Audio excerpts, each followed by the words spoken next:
Each group is allocated an amount of time to ask their questions that is proportionate to their size.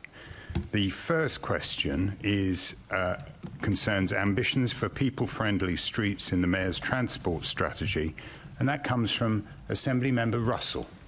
Can I thank the member for her question? Boroughs play a central role in creating a well-connected and healthy city as they control 95% of London's road network. Most boroughs continue to make excellent progress in delivering healthier streets, with work planned to deliver more school streets, new 20 miles per hour schemes, new and upgraded pedestrian crossings and new cycle routes. TfL supports boroughs' safe and healthy streets delivery through their Local Implementation Plan, or LIP, programmes. In the last LIP cycle, boroughs delivered around 500 school streets, 100 LTNs and over 250 new pedestrian crossings. TfL's long-term work with good boroughs to deliver and develop cycleways has seen the length of the strategic cycle network more than quadruple since 2016.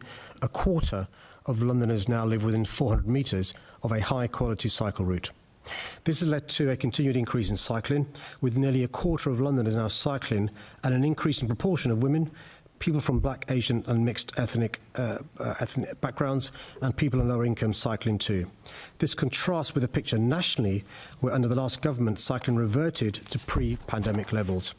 Boroughs have recently submitted their 3-year delivery plans for 2025 to 2028, and I'm pleased to see most continuing their level of commitment to deliver ambitious programmes across London.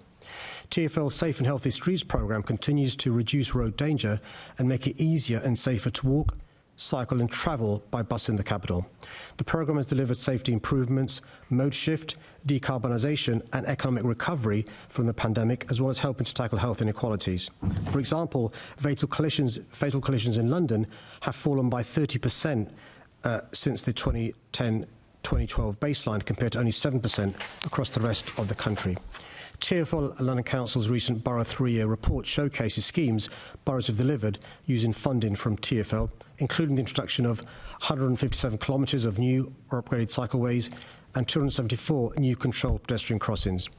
LIP guidance for 2025-2028 reaffirms TfL's requirement for boroughs to deliver ambitious schemes, including new cycle lanes, safer speeds, new LTNs and pedestrian crossings.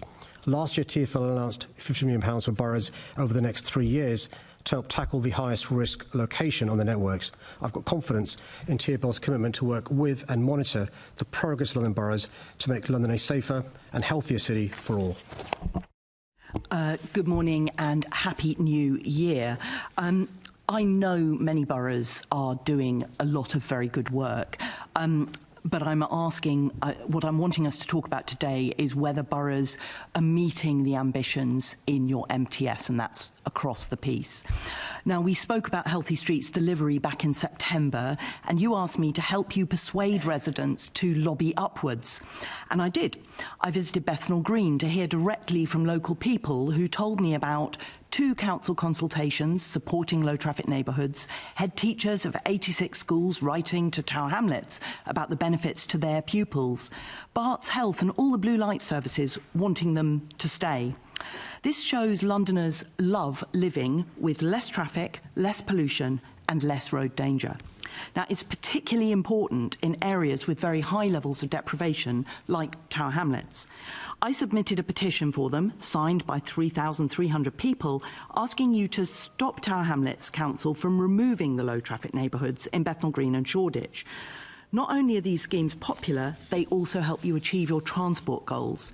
So my broader question is, how will you ensure communities across London get to keep measures that are implemented by boroughs through the LIP funding process?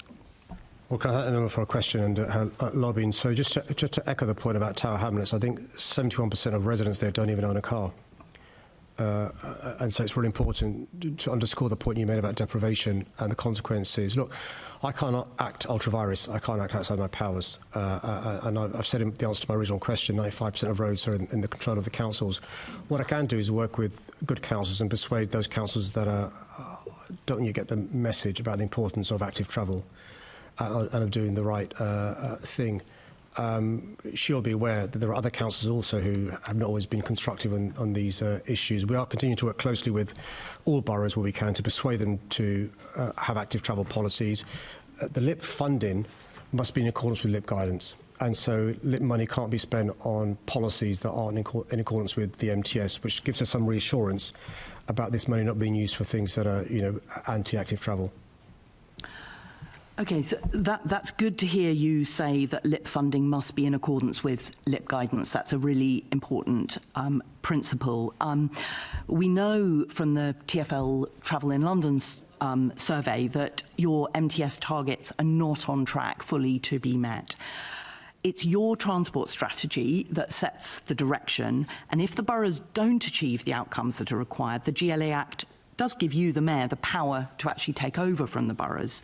Now, just holding back on funding to certain boroughs or letting them take out schemes that are paid for with LIP money would mean too many Londoners being denied safe conditions for walking and cycling.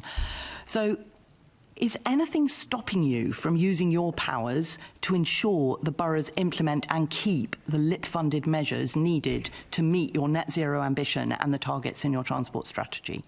Yes, so the 3-year plans that the boroughs have put forward, and all 32 boroughs actually have engaged really constructively with TfL, that sets out boroughs' plans for the next 3 years, and LIP funding to those 3 boroughs will be in accordance with the policies those councils have.